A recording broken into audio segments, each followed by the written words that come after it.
You're finally starting to enjoy some longer stretches of overnight sleep when suddenly your baby or toddler catches a virus, and before you know it, you're back to multiple night wakes and tricky settling. Often, when our little ones recover from illness, their sleep takes a surprising amount of time to return to Mm. normal. I'm describing a well worn path by generations of parents. Today, we discuss how to navigate sleep challenges during illness in your baby or toddler. Welcome back to Brand New Little People, the podcast companion to the Sombal Pediatric Sleep Clinic programs created by us. I'm Dr. Fallon Cook, and I'm here with Dr. Laura Conway, and we're the directors of Infant Sleep Australia.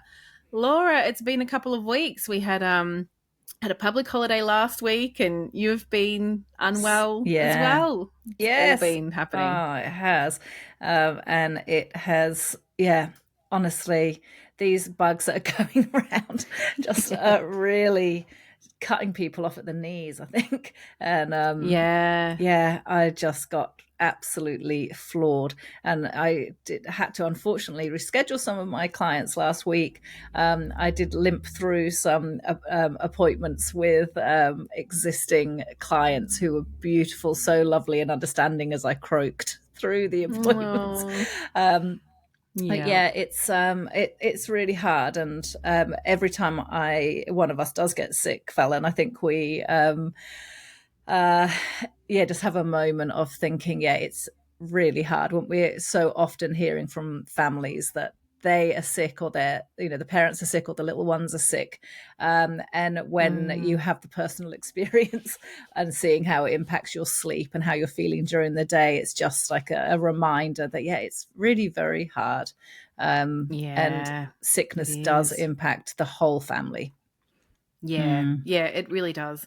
I can't believe how many bugs are going around at the moment. We're definitely having a lot of families contacting the clinic saying, "Oh, I need to reschedule. We're all so Mm. crook." And we had a lot of emails from some of our members saying, "Can you please do an episode on illness? We just have had one thing after another in Yeah. our house, and it can feel like you're just never going to get sleep back on track again." Mm. How did being unwell impact your sleep, Laura? Were you sort of having more naps in the day, or how were your nights? Yeah, I did actually have to have some naps in the day, which I don't ever normally do.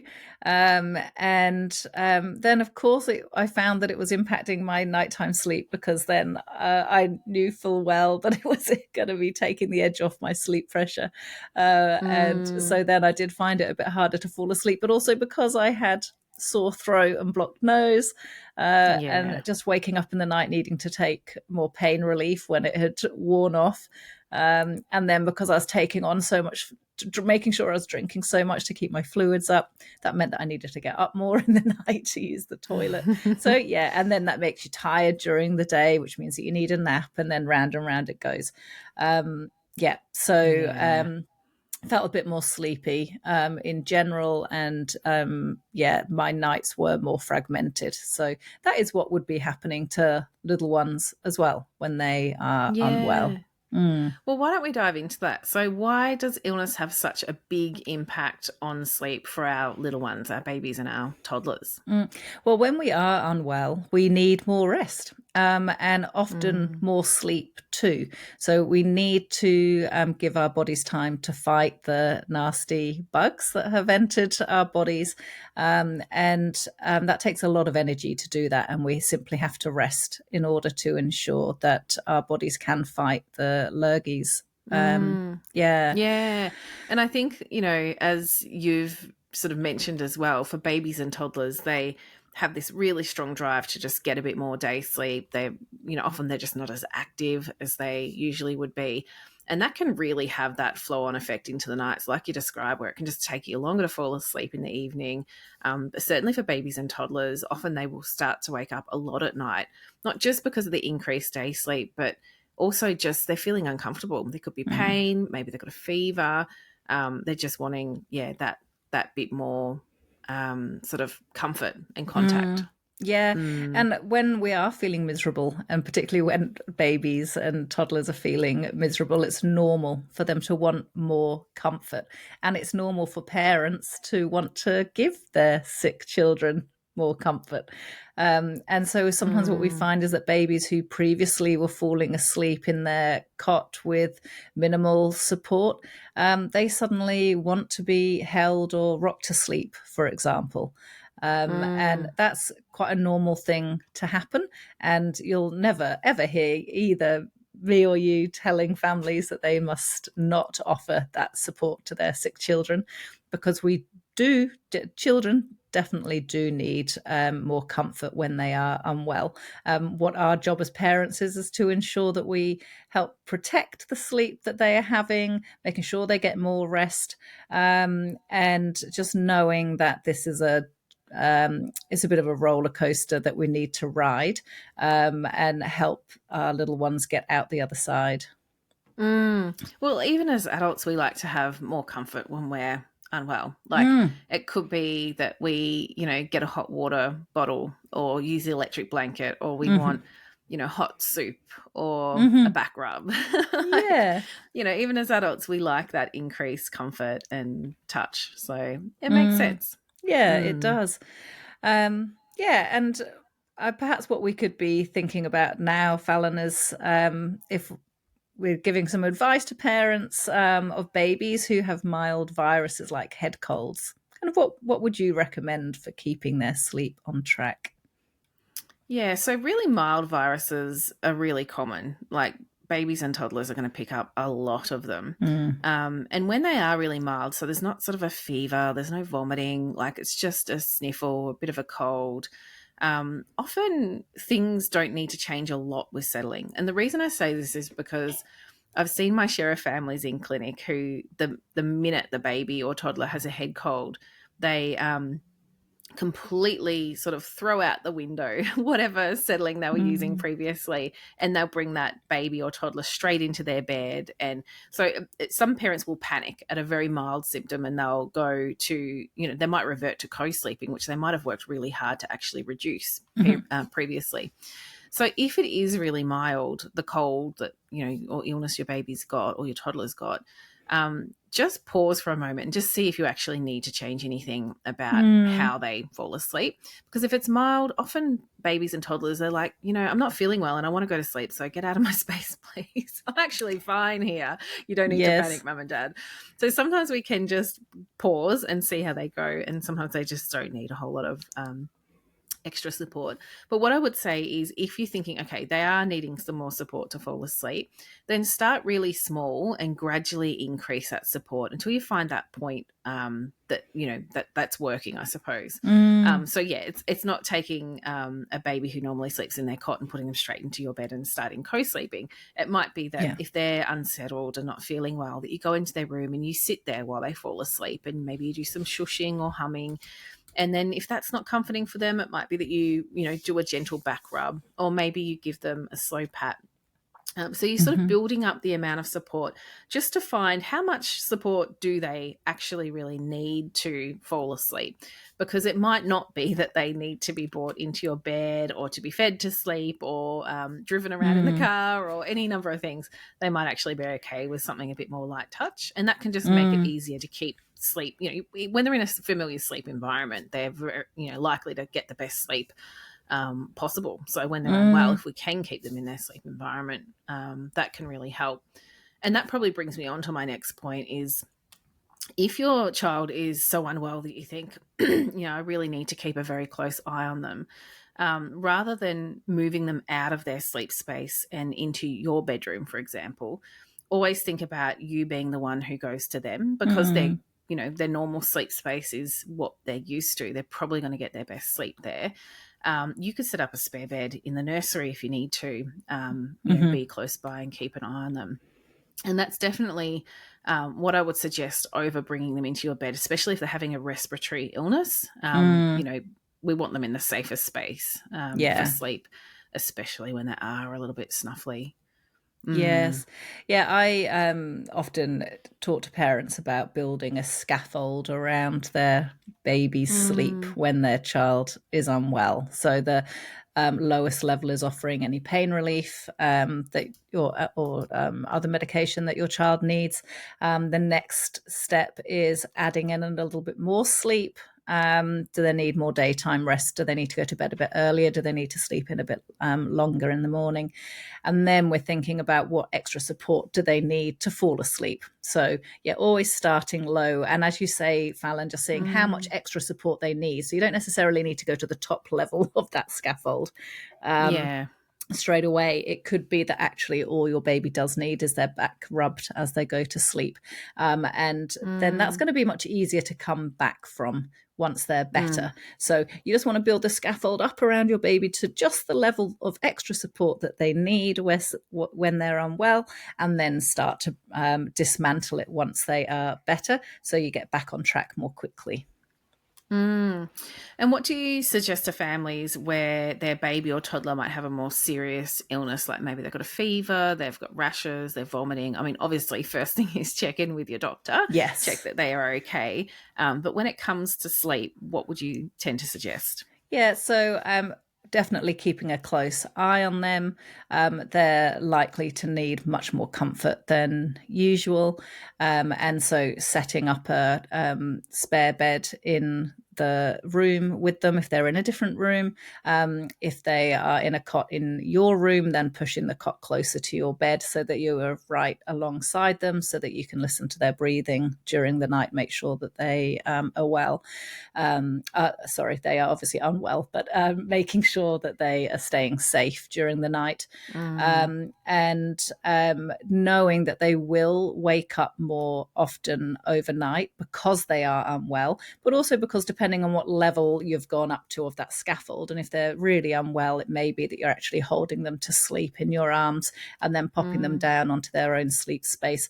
They're going to be waking up overnight when they do that systems check anyway and going, oh, I'm not in mum or dad's arms anymore. So there'll be frequent wakings because they're unwell, and also because they're waking up in a different place than where they fell asleep. So being really close by to them just means that your sleep is going to be protected to some degree as well. I think that's great advice. Yeah. And I think too, if settling does go way off track, and I know this is a stress for a lot of families, like, oh, I don't want to kind of go back to old habits that we might have worked to get away from. Sometimes they're just so unwell that we just have to go, well, that's just how it's all I can do is give them the support that they're needing. Just know that once they're better, you'll have confidence in reinstating whatever settling approaches used to work in the past. But you've got to wait until they're better. There's just no point trying to work too hard at any of this if they're really unwell. Yeah, that's right. And I know that there are some parents at the moment who feel like they're going from one sickness to another, and they're really feeling exasperated and tearing their hair out. But when can I actually start? When can I gain traction? And I know it's a very frustrating place to be at. And I wish we could say, yeah, it's absolutely fine to continue working on sleep when your child is unwell, but we can't say that, which kind of does bring us on to the next point that we were going to cover, Fallon, which is, what do we advise if parents have recently started a new sleep plan? Should they ditch it or should they persist during the illness? It depends so much on what the illness is. So I think, like I was saying earlier, if it's just a head cold, run-of-the-mill head cold, I would say, if you've got the confidence to do it, persist with whatever plan you're using. But if it is something more severe, absolutely just pause the plan, wait until they're better. That plan will still work when they're better. Sometimes we just have to press pause on things. And I think as well, if you've there's always that sort of tricky point where I know a lot of families will say to us, well, we've just started a new sleep plan. We've just started to make progress. Like, what do we do? The wheels have fallen off. They're sick. Like, is it terrible if I change plans? Not at all. It's just not. Sometimes it's just we just have to do the best we can do as parents, Yes. Sometimes there's back-to-back illnesses. I saw a family the other day who'd been trying for months to work towards some goals with sleep, but it just constantly kept getting derailed. I think it was a toddler in the house bringing home every virus known to humankind, which will sound very familiar to lots of parents. And they were like, oh, we're terrible. We just keep, rocking him to sleep, we know that that's the cause of the problem, and it's all us, it's our fault, and I was like, no, you've done exactly what any good parent should do. Yeah. You have done what you needed to survive. You have helped your child through illness. Now they're feeling better, and you've turned up for an appointment to say, what do we do now? Like, everything's settled again. What's next from here? And that's the perfect way to approach it, I think. Yeah, gosh, I was having flashbacks there, Fallon, with when my youngest had just started daycare, and I had just gone back to work after maternity leave, and there was just one sickness after another. And I remember actually having to go, I was going back part-time. I actually had to reduce the number of hours that I was working contractually because it was one sickness after another. And my child used to have terrible respiratory illnesses. And just as a family, we had to work out, how are we going to make this work? And we knew our nights were really disturbed because he was so unwell. And we just had to sit down as a family and say, how can we support him to get better, support ourselves to get enough rest to be able to work. So yeah, I do really feel for families who are in this position. And it can have a huge financial impact. Yeah. And for some families, you just don't have the option of reducing work hours or taking a baby out of childcare. You've just got to look the devil in the eye and soldier on, and just know that eventually they've caught everything and they have immune systems of steel, and it will get a lot easier. So hang in there if you are in the throes of illness. The right time for these, working on sleep will come. All right, so we have got 2 weeks worth of parent questions to get through. It is a lot. Yes. So we have you, Laura, have put a lot of energy into trying to really cut these down into succinct questions. So if you send in a really huge, look, sometimes parents do send us the most, I think we had 1,000-word email the other day for the podcast. So please, when you're putting together your question, I know you want to tell us everything, but we can't possibly read out 1,000 words in the podcast. So please do try and keep your questions really short. We've done our best to get the crux of the question clear for the podcast episode today, but if we haven't quite managed to unpack all the complexities of your child, well, that's what coaching calls are for. So please reach out and book in if you need us to do a bit of a deep dive together. And just really quickly, before we dive into the parent questions, I want to give a quick shout out to the amazing health professionals that tune into the podcast every week because they're trying to enhance their knowledge around sleep in little ones. So amazing. And we know you send through a lot of referrals to our clinics as well, which is so, so appreciated. And I just wanted to say, if you're a health professional and you'd like us to post you out some flyers for your clinic so you can distribute them to patients, just reach out to us. Shoot us an email, sombel@infantsleep.com.au. We know it's a lot easier to hand a patient a flyer than to scribble down a URL. So if that's helpful, just reach out and we'll send you through some stuff in the post. Awesome. All right, Laura. So the first few questions, they're all kind of about starting cot settling. How about if maybe I'll start with Jessica. So Jessica has a 12-week-old who's actually 9 weeks corrected, and they're taking 2 to 4 hours to settle at night with patting, shushing, and bouncing. Gosh, that sounds like hard work. They're not following a strict schedule yet and are reading the baby's cues, which is pretty good. 9 weeks of age, that's what you'd want to do. Tracking shows their baby averages about 14 hours of sleep and is managing about an hour and a half awake maximum. Jessica's unsure whether to stick with the 14-hour sleep average and hope the baby adjusts or to allow more sleep. They're also wondering if a shorter wake window before bedtime might help and whether to start cot settling now or wait until a loose schedule is in place. So, Jessica, you're right in the trenches. You're in the thick of it. You've got a very little baby. You're just learning who each other is. You're just beginning, you're just starting out on the journey. You're tracking your baby's sleep. If your baby is averaging 14 hours of sleep per 24 hours, then that's the sleep need that they currently have. So I wouldn't be thinking about, when you're saying, should I stick to the 14 hours average or try and increase it? You can't increase the amount of sleep that your child needs. It doesn't sound like at the moment, you're not following a strict schedule, which again is is appropriate when they're so little. I'd be thinking about, does your baby appear to have a clear distinction between day and night at this age? I'm suspecting they are, because you're talking about nap times and overnight sleep. And I would just be thinking 14 hours worth of sleep per day. Let's just see how we're going to split that across the day and the night. Look, that length of time, 2 to 4 hours to settle at the start of the night, that would be exhausting. Which does also make me think, if it's taking up to 4 hours for them to fall asleep at night, maybe their wake windows, you're saying that they're managing well on an hour and a half, but actually that last period of time awake might actually be a bit longer than that. So I'd probably be thinking, earlier on in the day, those awake periods might only be an hour, but later on in the day, at this age, maybe an hour and a half, possibly 2 at a push, would be as long as you would want to go.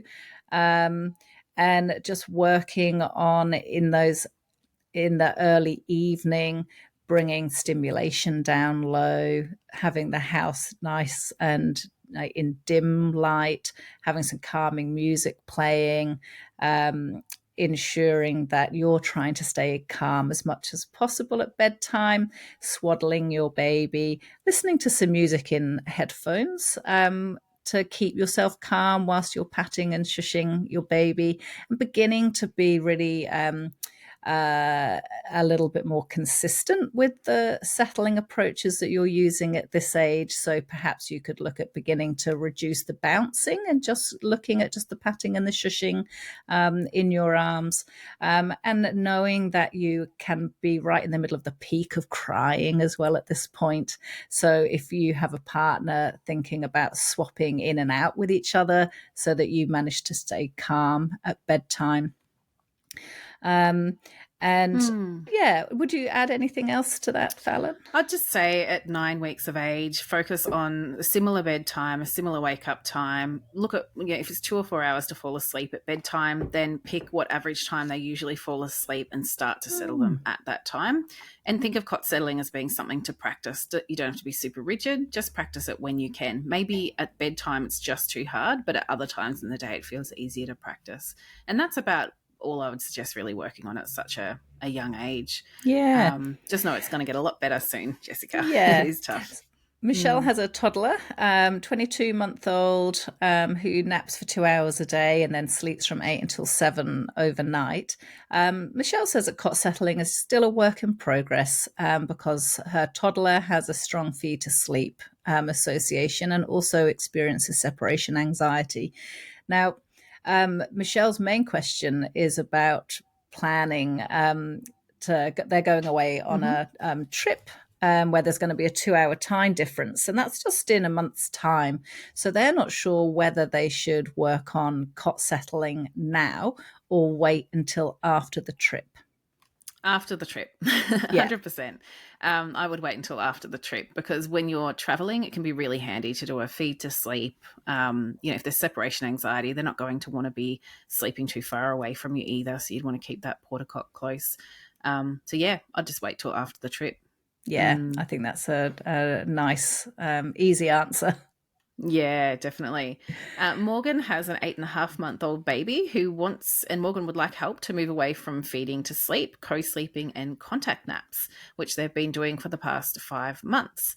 Morgan is returning to shift work in 2 months and feels some urgency to make changes. They previously tried the supported accelerated approach, but stopped partway through. They weren't sure of their baby's sleep needs as they're contact napping. They want to start cot settling again, but wonder if they will cause setbacks by attempting cot settling at bedtime and then bringing the baby into the bed after 2 unsuccessful resettles. The old question of how do we do this? I mean, I think I know what you're going to say, Laura. It's you either go all in or you don't. Yeah, Like it's got to be just, once you make the change, stick with Stick it. with it, yeah. Because your baby for the last 5 months has been feeding to sleep, co-sleeping, and having all of their naps on you, Morgan. So any change that you make now is going to feel really big and very different to your baby. And they probably aren't going to be too happy about it. But there's good reason for you to make these changes, not least because you're returning to work. So yeah, I would absolutely, if you decide to make the change, stick with it.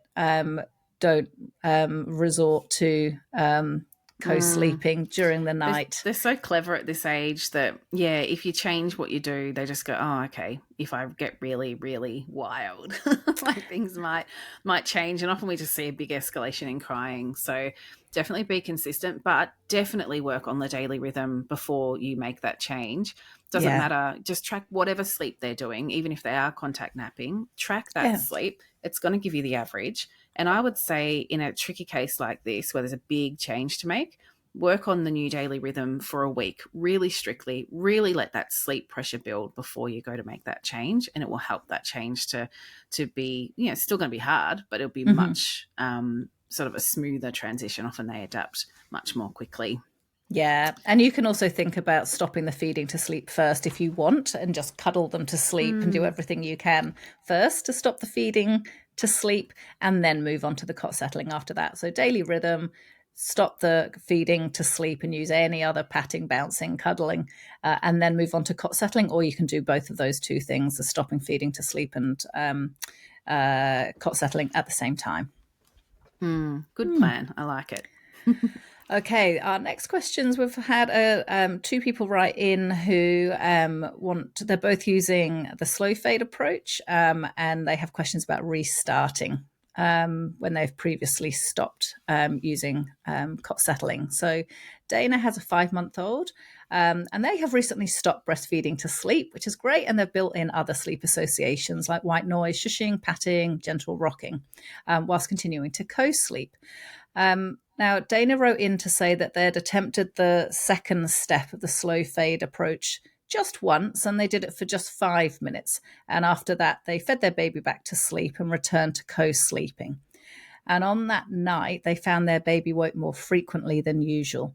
So Dana asked, is it usual for sleep to get a bit worse before it gets better when they start the cot settling process, or might they have missed something important?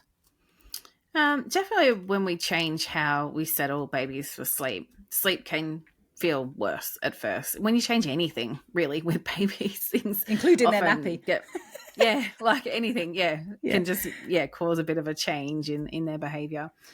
So, yes, it's normal. I would be thinking about, so step 2 of the slow fade approach is starting to settle them in the cot with lots of hands-on support whilst they're in the cot. It's been tried for 5 minutes, and then they breastfed their baby back to sleep and return to co-sleeping. So it's a bit like the last question, where I would say to avoid confusion in your baby, go all in or don't go in. Yes. like you've got to make a consistent change, because as babies get older, they get very clever, and they're working out, how does the world around me work? And we don't want your baby to think, oh, if they put me in the cot, all I've got to do is just stay awake, maybe cry a whole lot for 5 minutes, and then they give up on that silly idea and I'm back in their bed. And so some babies might slowly get used to being in their cot and start falling asleep there, but I'd say the majority will just start to escalate really hard as soon as they're put in the cot, thinking, well, the harder I cry, the quicker I'm potentially going to get out of here. And that can be really horrible for families where they've got a baby who, the minute they're laid down, they utterly scream. So yeah. I would just think, if you're going to do it, give them all of that support in the world, aim to stick with it.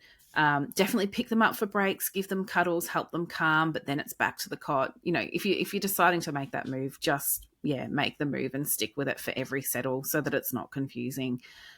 You're likely to see faster progress. Yeah.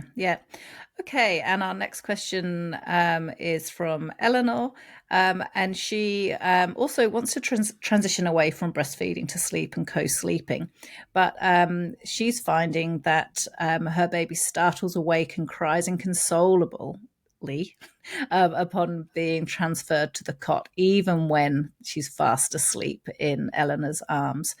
Eleanor's returning to work soon, and her baby will be going to daycare. Previously, she has tried to use cot settling. It sounds like from what Eleanor described, it was a slow fade approach. She just didn't name it in the email.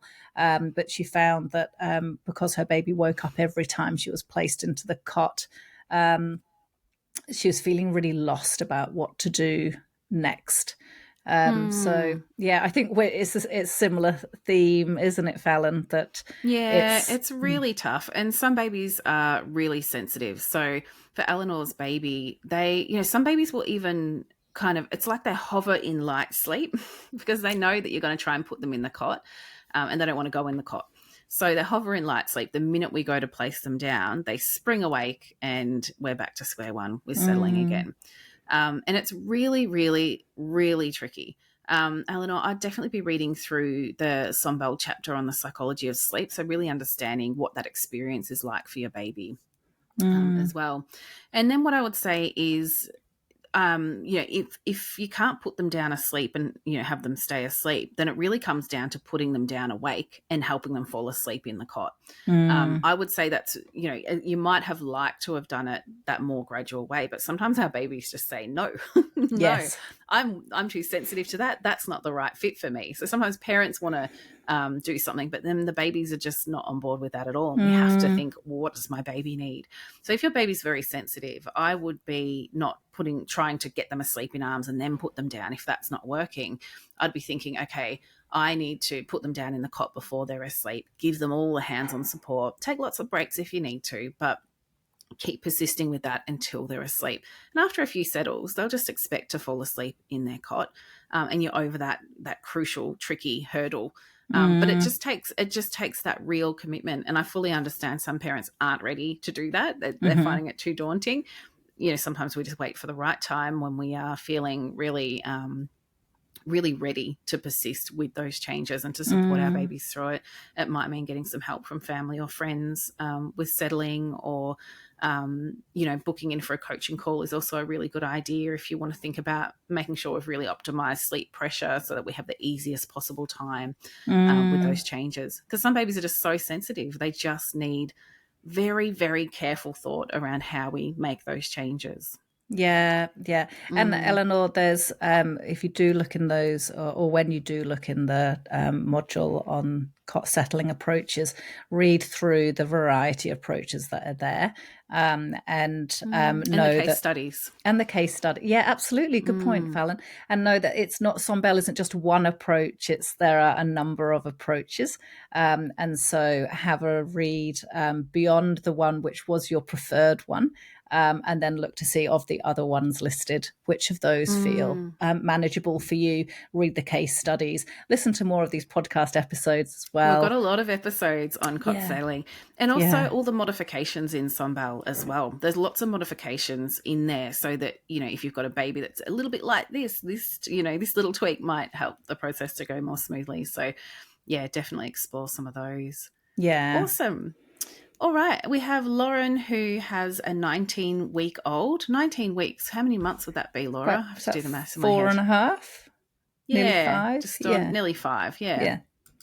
So Lauren's baby has a history of allergies, which caused significant discomfort and led to extensive rocking and bouncing to sleep. He has a 12.5-hour sleep need and naps for 3.5 hours across 3 naps. They started working on cot settling in a bassinet and are now moving to a cot.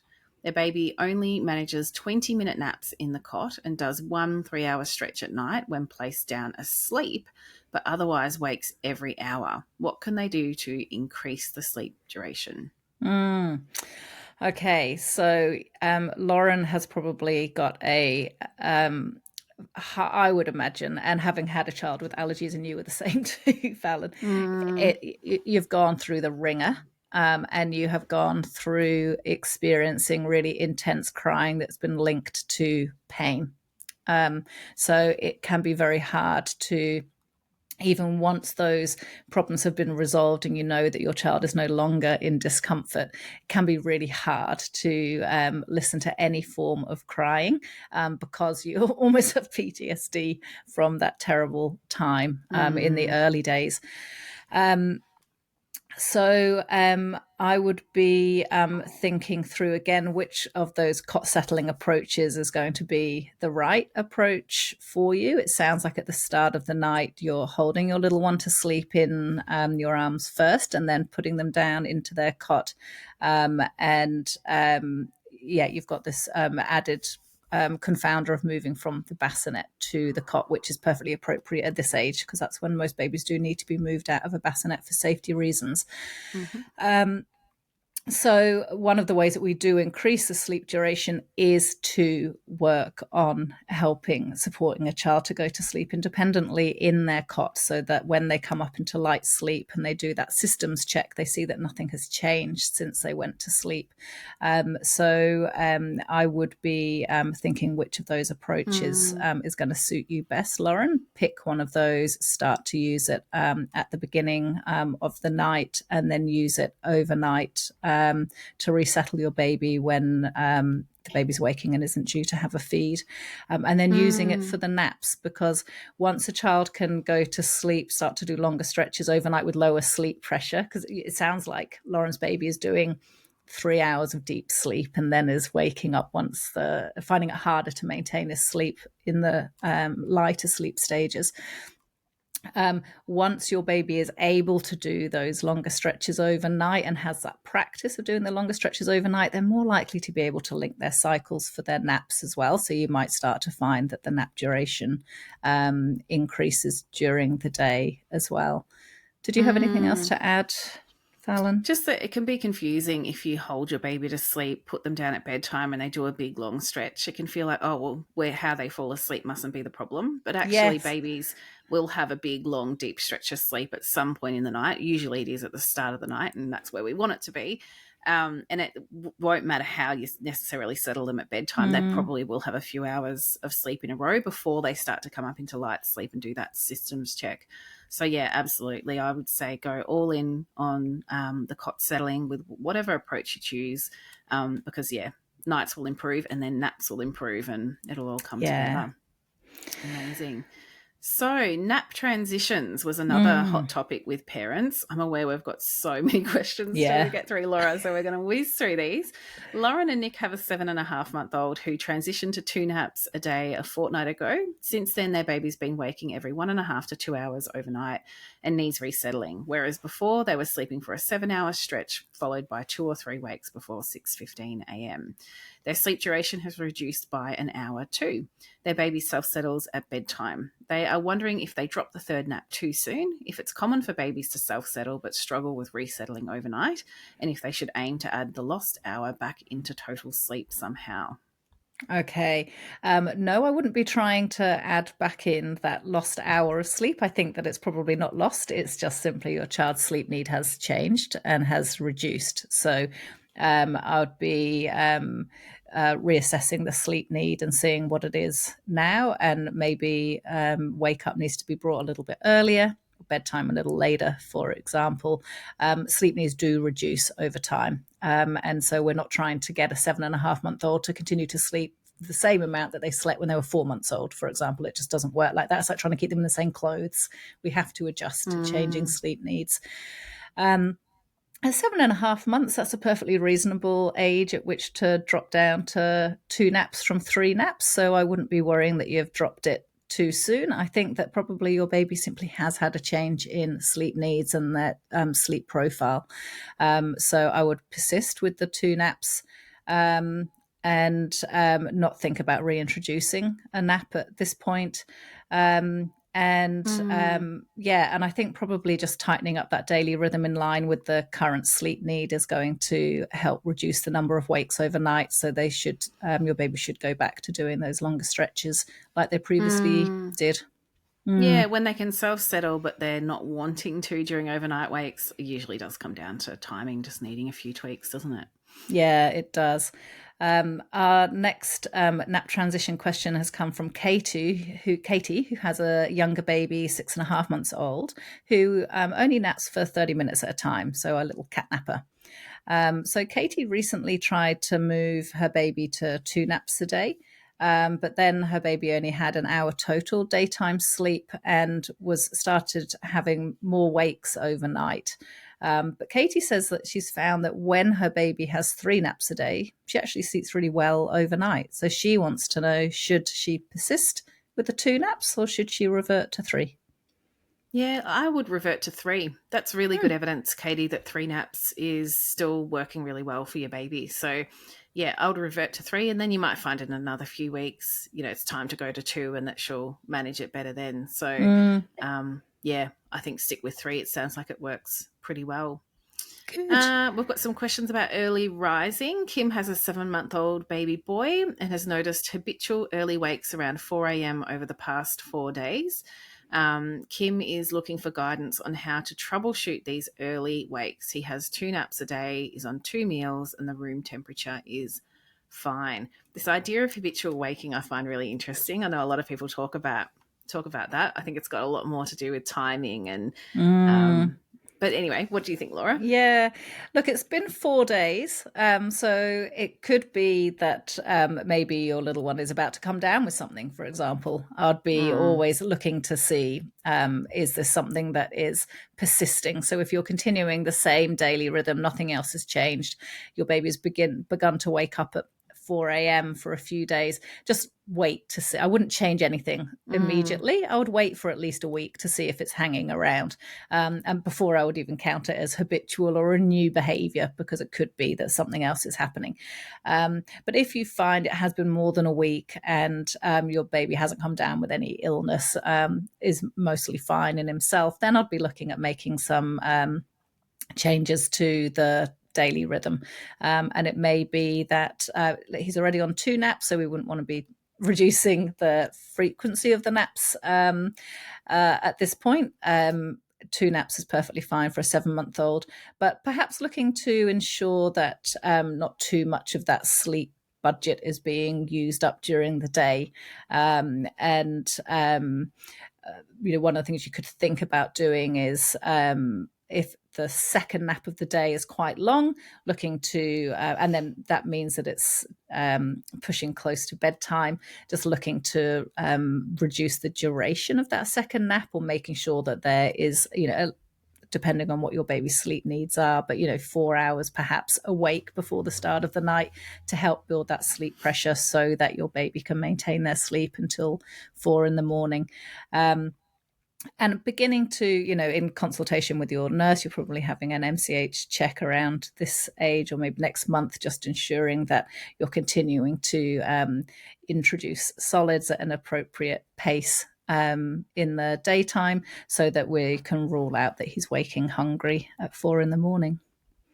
I think that's good advice. Christina's early rising issue is with a slightly older baby, 11-month-old, previously slept through the night, but after being sick for a couple of weeks, then began waking at 3 a.m. The 11-month-old is now fully recovered, but that early waking has persisted for the last week. They've been using a consistent resettling approach with patting and shushing, but it takes Christina's baby about an hour to return to sleep after waking at 3. Occasionally, they've tried to co-sleep to help the settle, but even when their 11-month-old comes into bed with them, the baby still lies awake for an hour in that time. So Christina's asking for help. Her baby is currently on 2 naps a day, totaling up to about 2 hours. What do you reckon, Fallon? Yeah, look, I would say when they wake up and you give them whatever support you think might work and nothing works, they're just awake for an hour, that's a split night. So I would say probably a drop in sleep needs has coincided with illness. And this happens a lot too. Parents are like, no, they were just sick. And it's like, no, they've also dropped some sleep as well. So I would just do a reassessment of the total sleep that baby's averaging, and then adapt that daily rhythm. And then we'll probably see it all come together, and that split night will disappear, hopefully without having introduced some new expectations. So that's always the thing I'm thinking is, if your child suddenly starts to wake, for an hour in the night, try not to do anything very exciting or new, or because that can sometimes perpetuate the waking. I think, it's great when I wake up at 3 a.m., might have maybe it's a random extra feed or a cuddle in mum's bed or Yeah, or a something. song or something else happens. Yeah. So yeah, adapt the daily rhythm, and I think you'll find that things get back on track, hopefully pretty quickly, Christina. Yeah. Awesome. Okay, I think some So, of those answers are going to apply to some of these next questions as well, which oh, are about, really? All right, yeah. let's have a look. So, we've got some toddler questions now. Mm-hmm. May has a 20-month-old who sleeps 9 p.m. to 6:45 a.m. with one 60-minute day nap. They have one or two split nights a week when he needs a parent with him despite independently settling at bedtime. He has an occasional early wake, and sleep gets worse a few days before illness. So they're wondering how to manage constant fluctuations. Mm. Yeah, so really tricky. At 20 months, we may it's highly likely your toddler is going to need to continue to have a nap for the time being. So I know in the longer email that May sent through, there was some discussion about sometimes that wake up time is a little bit variable in the morning. Particularly if he's had a split night, he might have a bit of a sleep in. So I would be, Oh, yeah, yeah. I'll just be ensuring Nip that that in the bud. yeah, nip that in the bud so that the wake up stays really constant.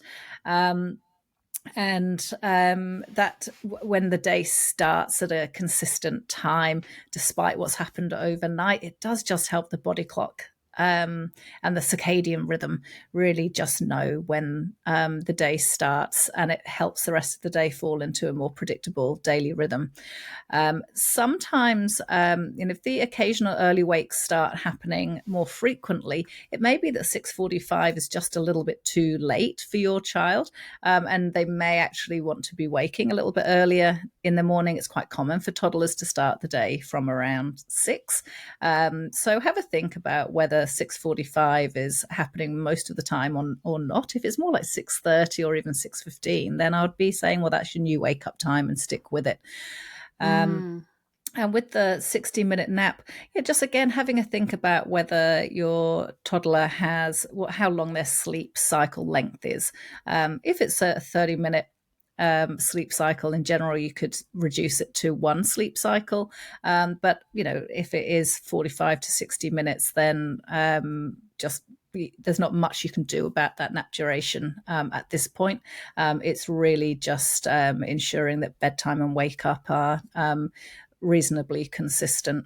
And you're not letting your little one have longer sleep-ins due to having those split nights, because unfortunately, whilst it helps in the moment, it doesn't help long term. Yeah, good advice. I really like that. Angela has a 2-year and 3-month-old who's recently been waking overnight. She sleeps 8 until 6 or 6:30 and naps for an hour and a half. Sometimes she falls back to sleep quickly in the night when Angela lays next to the cot, and other times, although she falls asleep, she wakes again an hour later. And when this happens, she tends to sleep in later the next morning. So Angela asks, are these night wakings a sign that the nap needs to be shortened? Could be. A few things kind of go through my head. So definitely wake up on time in the morning. So when, just like you were just saying, Laura, if they wake a lot overnight and we let them have a sleep in, we're just saying to the circadian rhythm, sure, wake overnight as much as you like, because we'll just catch up on sleep later on. And that can just kind of keep it going. So definitely wake her up on time in the morning. And then I'd be thinking, it could be that the nap needs to be shortened because they're over 2 years of age. A lot of toddlers at this point are starting to drop a nap. So you might want to think about trimming down the nap and seeing if that helps. And then finally, if she's, if you're there when she falls asleep and then she goes through a sleep cycle, does a systems check, and mum's left. Yeah. She might be calling out, just thinking, well, where did you go? Get back in here. Like you have anything else to do, mum. I need you in here on my floor. So you could just think about, like, once you've addressed any timing issue, if you think there's one there, then start to phase out that presence, lie a bit further away or something like that, because that could just be one little part of the equation. But yes, good luck, Angela. I reckon a few little tweaks there and things will come together really nicely. Yeah. Courtney has an 11-month-old who's having split nights lasting about an hour after returning from a trip overseas. So it could be a bit of jet lag there. Mm. During split nights, their baby lies quietly, eyes open, but gets upset if they leave the room before she's back asleep. She has 2 naps capped at an hour each, bedtime's 8 or 8:30 p.m., and they tend to get up about 7 a.m. Courtney's calculated the sleep need at about 12 and a half hours and wants to know why we think she's having split nights. Is it sort of the time difference and the jet lag? Is she ready to drop a nap, or are the naps too long? Yeah, so Courtney, like Fallon's saying, and like you're wondering yourself, there's a chance that your little one has some jet lag. Normally that resolved after a week or so of being back home. So one of the things, if you, Courtney, had sent your email a couple of weeks ago, you might have found that this is resolved already if it was jet lag. But if it hasn't resolved, then yeah, I would be thinking your little one is probably starting to show us that she's gearing up to drop down to 1 nap a day. Probably not quite there yet, but it's certainly on its way. And with a 12 and a half hour sleep need, I'm just wondering if she's having about 11 hours overnight and then an hour each. That's closer to 13 hours worth of sleep that she's being offered each day. So about half an hour more than she is averaging. And so perhaps what she's demonstrating that she doesn't need half an hour of that sleep by being awake in the middle of the night for that duration. So I'd be looking at tightening things up a little bit, either keeping the 2 naps at an hour each and then just making bedtime more consistently 8:30 rather than 8, for example, and seeing how that goes and keeping that nice steady wake up time in the morning. If that doesn't resolve in a change in those overnight wakes, I would perhaps look at reducing one of the naps, probably the second nap, to one sleep cycle, and that might be half an hour. And see how things then go. So you've got two options there. You can look at stabilizing bedtime, moving it to 8:30 and keeping the naps the same, or you could look at reducing one of the duration of the second nap in particular. I think that's good advice. Okay, and our last question is from Joanne, who has a 13-month-old, low sleep need, only an 11-hour average sleep duration, but it varies from 9 to 13 hours each day. So they would like to bring bedtime earlier. It's currently not often until 11:30 at night or later. When they have tried to bring bedtime earlier, there has been chaos. They thought that the end of daylight saving might help, and that resulted in changes for about 4 days, and then the wheels fell off. And they've also tried to bring it earlier by 10 or 15 minutes every few days. And again, they haven't found that it has resulted in lasting changes. What do you reckon, Fallon? I reckon they need to see you, Laura, with your expertise in circadian rhythm and using light to adjust circadian rhythms. This sounds a lot like something called delayed sleep-wake phase disorder, where it's not super common in really little ones. It gets more common as they get older, where the whole circadian rhythm has shifted really, really late, and it can be really hard to bring that earlier. So typically what I would suggest is exactly what Joanne says they've tried. That would be bringing bedtime and wake up time and nap time sort of 15 minutes earlier every few days or so, and just kind of shuffling it along that way. You could certainly try that again, Joanne. It should work, but the fact that you're saying it hasn't worked and it's really made things difficult just makes me think there's something else going on there. So look, I would probably say you need to see someone about it because, it does sound unusual. Yeah, that agree, is Laura? unusual. Yeah, I think that is quite. It's very unusual for a 13-month-old not to be sleeping. In Joanne's email, which was longer, it was 11:30 until 1:30. So bedtime, sorry, can be really, really delayed. So that is very unusual. That fluctuation as well in how much sleep your toddler is having from day to day, sometimes being 9 hours, sometimes being 13 hours, that's a really wide variation too. Yeah, it makes me think some babies or toddlers will have a heap of sleep for a couple of days and then hardly any for a couple of days. And so they're kind of going up and down and up and down. Yes. And we have to bring it to that midpoint. So if 11 hours is the midpoint, we give them 11 hours of opportunity. So, yeah, and look, this could be a case too of just really needing to keep the wake up time on track. Sometimes parents try to bring bedtime earlier and they just let them sleep in as long as they want. And so, of course, we're not going to get and then traction. it falls over. Yeah. So, if you want to try this, Joanne, without seeing me or Fallon, I'd be thinking about, if 11:30 is the usual bedtime, then think about 11 hours on from that. That's your wake up time.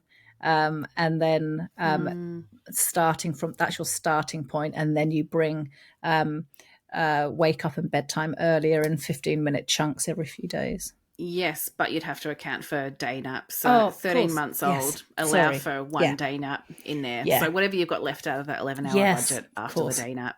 If it's, an hour day nap, well, you've got a 10-hour budget overnight. Yeah. Oh, it's an interesting one. I wish we had more time to discuss that, Kate. But unfortunately, we don't. No. So look, just to finish off this episode, we have an awesome opportunity. If you happen to be one of our first listeners to this podcast, then you might be in time for our baby sleep webinar for babies 4 to 12 months of age. It's happening tomorrow night, which is Tuesday, the 17th of July at 8 p.m. I'm delivering this webinar for the Raising Children Network. I love Raising Children's Network. It is a fantastic online resource, and it's entirely free to join this webinar. And it's a real Q&A type session. So we're going to be diving into lots of questions from parents. I would say if you've got a baby in the age group, just come along. It's a really, really great night. If you can't make it on the night, you can listen to the recording afterwards. So jump on and register for that one. There's a link in our show notes if you would like to buy us a coffee. We absolutely love it when parents jump on and buy us a cuppa. It's a lovely way to, to say thanks if we've been of assistance to you. I know lots of people listen to the podcast and get lots of great tips. And of course, if you're having troubles with sleep and settling with your baby or toddler, check out Sombel. It's a resource that we are incredibly, incredibly proud of. We were meeting on the weekend, weren't we, Laura, planning all sorts of very cool things for our Sombel programs over the next 6 months or so. Which I can't tell you about yet, but I can't wait to tell everyone about on the podcast. It is going to be really cool. But if you're needing support, do have a look at those programs. We also run sleep clinics if you'd prefer to just work one-on-one with us. That is an option as well. Yeah. Amazing. Have a great week, everyone. And you'll hear from us again next week. Thanks, everyone. Bye-bye.